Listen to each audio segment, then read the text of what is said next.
दोस्तों, सड़क से लेकर संसद तक मुसलमानों के खिलाफ नफरत की वो भाषा बोली जा रही है और उसमें इतनी ज़बरदस्त तीव्रता आती जा रही है, शायद आप चंद साल पहले इसका तसव्वुर नहीं कर सकते हैं। आज जिस तरीके से पार्लियामेंट में बीजेपी के सांसद रमेश बिधूड़ी ने बीएसपी के सांसद दानिश अली को जिन शब्दों से संबोधित किया है, उसे सुनकर हर कोई शर्मसार है। सबसे पहले आइए आपको दिखाते हैं कि रमेश बिधूड़ी ने आखिर दानिश अली के लिए कहा क्या है। रमेश बिधूड़ी ने कहा, ओए भड़वे, ओए उग्रवादी, ओए उग्रवादी, बोलने नहीं दूंगा तुम्हें, ये बता रहा हूं।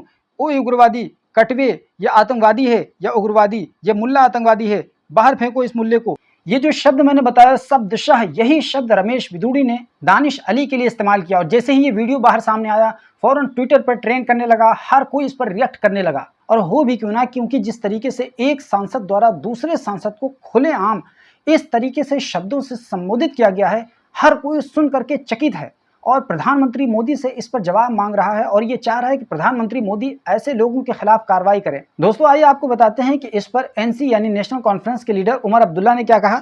उमर अब्दुल्ला ने कहा कि अगर सिर्फ टेररिस्ट कहा होता तो उसकी हमें आदत है, लेकिन उसके साथ साथ जो कहा वो अल्फाज में यहाँ दोहराना नहीं चाहता। उन्होंने नहीं दोहराया, लेकिन मैंने खुद दोहरा दिया कि वो अल्फाज क्या थे, आपने सुन ही लिया। उन्होंने कहा, लेकिन शर्मिंदा होता हूँ क्योंकि आखिरकार तमाम मुसलमानों के खिलाफ ये अल्फाज इस्तेमाल हुए हैं।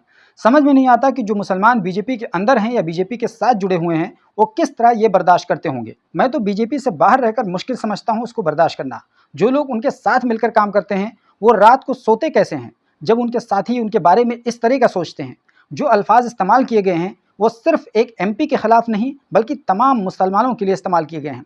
उससे पता चलता है कि वो हमारे बारे में क्या सोचते हैं, मुसलमानों को लेकर उनकी क्या सोच है। नया पार्लियामेंट लेकिन वही पुरानी सोच। ये बात कही है उमर अब्दुल्ला ने।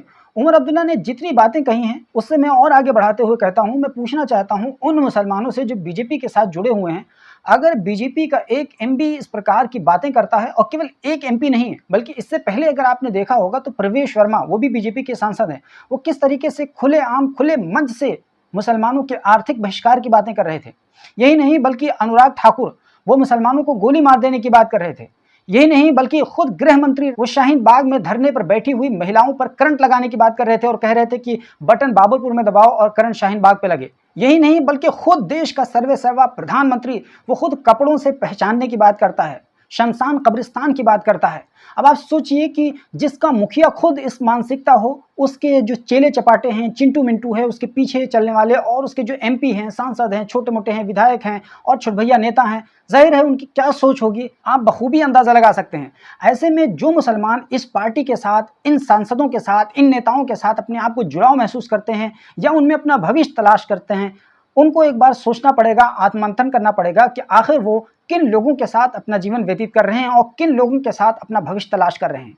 उन लोगों के साथ वो अपना भविष्य तलाश करने का प्रयास कर रहे हैं जो लोग आपके बारे में इस प्रकार की मानसिकता रखते हैं। और हद तो यह है कि अब वो दिल में छुपा करके भी नहीं रखते बल्कि वो खुलेआम बोल देते हैं, वो भी पार्लियामेंट जैसी जगह पर।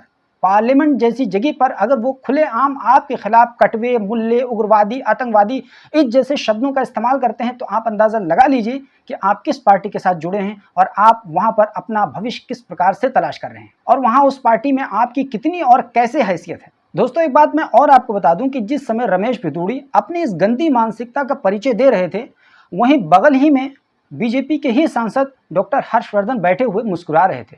अब अंदाजा लगाइए कि एक तो ये बेशर्म इंसान अपनी गंदी मानसिकता का सबूत दे रहा है, वहीं दूसरी तरफ एक और बेशर्म इंसान बेशर्मी के साथ मुस्कुरा रहा है। इसका मतलब ये हो गया कि सारे के सारे लोग बेशर्म हैं और सभी की मानसिकता ऑलमोस्ट वही है। लेकिन दिलचस्प बात यह होती है कि जब प्रधानमंत्री किसी भी मुस्लिम कंट्री में जाते हैं तो इतना ज़बरदस्त तरीके से उनको गले लगाते हैं, मान लो कि हड्डी पसली एक हो जाएगी। और कोई भी वहाँ का नेता अगर भारत में आता है तो उनका इतना भव्य स्वागत होता है। अभी जिस तरीके से आप देखिए कटवे और मुल्ले और आतंकवादी से किस तरह प्रधानमंत्री गले मिल रहे हैं, आप तस्वीर में देख सकते हैं। तो प्रधानमंत्री जो हैं वो एक मदारीपन का इजहार करते हैं और ये दिखाते हैं कि मुसलमानों को लेकर उनके मन में बहुत ज़्यादा प्रेम है। यही कारण है कि वो बार बार पसमानदा मुसलमान की बात करते हैं, जबकि दूसरी तरफ उन्हीं के नेता बल्कि वो खुद बेहद आपत्तिजनक और घृणात्मक मानसिकता का परिचय पहले ही से दे चुके हैं। लेकिन फिर भी ऐसे में सवाल यह है कि क्या प्रधानमंत्री मोदी इस पर रिएक्ट करेंगे, और रिएक्ट करेंगे तो क्या केवल रिएक्ट करेंगे या इन्हें संसद भवन से निकाल बाहर करेंगे और इन्हें सबक सिखाएंगे ताकि कोई दूसरा इस तरह की हिम्मत ना करे। ऐसा कर पाएंगे प्रधानमंत्री मोदी या करेंगे? ये अपने आप में एक सवाल है और ये संशय है। दूसरी बात तो ये है कि जिस तरीके से आम आदमी पार्टी के 2 सांसदों राघव चड्ढा और संजय सिंह को सिर्फ और सिर्फ नारेबाजी करने के चक्कर में उनको पार्लियामेंट के पूरी कार्रवाई से सस्पेंड कर दिया गया, तो क्या रमेश बिधूड़ी को पार्लियामेंट की कार्रवाई से सस्पेंड किया जाएगा? ये भी अपने आप में एक सवाल है। लेकिन बहरहाल इस तरह की उम्मीद नहीं है इस पार्टी से, ना ही इस प्रधानमंत्री से, क्योंकि प्रधानमंत्री और उनकी पार्टी के लोगों की मानसिकता ऑलमोस्ट एक ही है।